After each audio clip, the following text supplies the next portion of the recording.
and you guys were going to go do your own thing. What was seriously, what was the reaction? People had to have been like, you are crazy. It's actually one of those things that people have been talking about for years, is the idea that, what would happen if, the top guys from Marvel to DC all left at the same time and formed their own company. And it's one of those kind of speculation things that people had been talking about for years. In the 60s, it would have been, Jack Kirby and Steve Ditko and all those guys.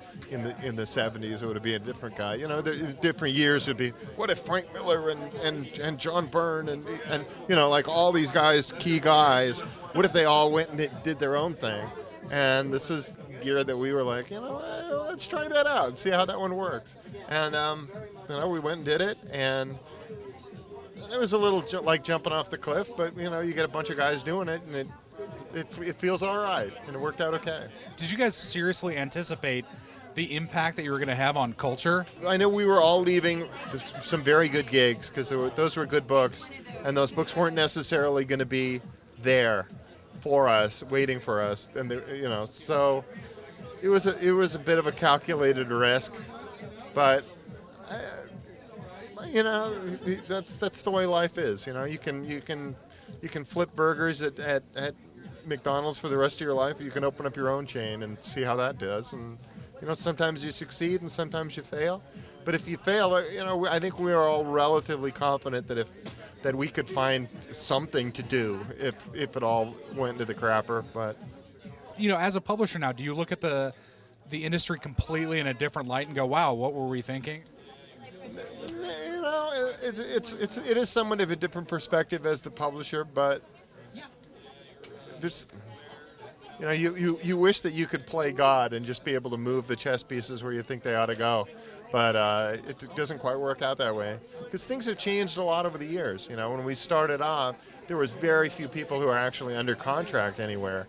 And one of the reasons we were able to do what we did is that we could move as a group because there wasn't any of that under contract stuff. Now you go and you look at Marvel and look at DC and look what's going on, and they have guys that have socked away for 2-3 years. So even if they wanted to do something similar to what we were doing, they really couldn't do it. They couldn't move it as a whole like that. Am I in here anywhere? Okay. Do you look back and think of anything you probably would have changed, or are you pretty happy with where you guys came from? Well, I think all of us wish that we would have had would have been a little more serious to begin with and hit those deadlines and had those books coming out on a regular clip right out of the gate. I think all of us, looking back, would go, boy, I didn't see where this was going or how this was going to work. Probably would have put out more books. Probably would have been a little more organized in terms of how we deal with stuff. There's always little regrets, but for the most part, I don't look back. I'm a guy who kind of looks forward and doesn't really dwell on the past. And it's like, those were good times, and I had a great time working on this stuff, and I'm having a great time now. So just keep on trucking, Now that the 7 of you guys are back together, like, does it feel like a great class reunion, or are you going, oh, these yahoos?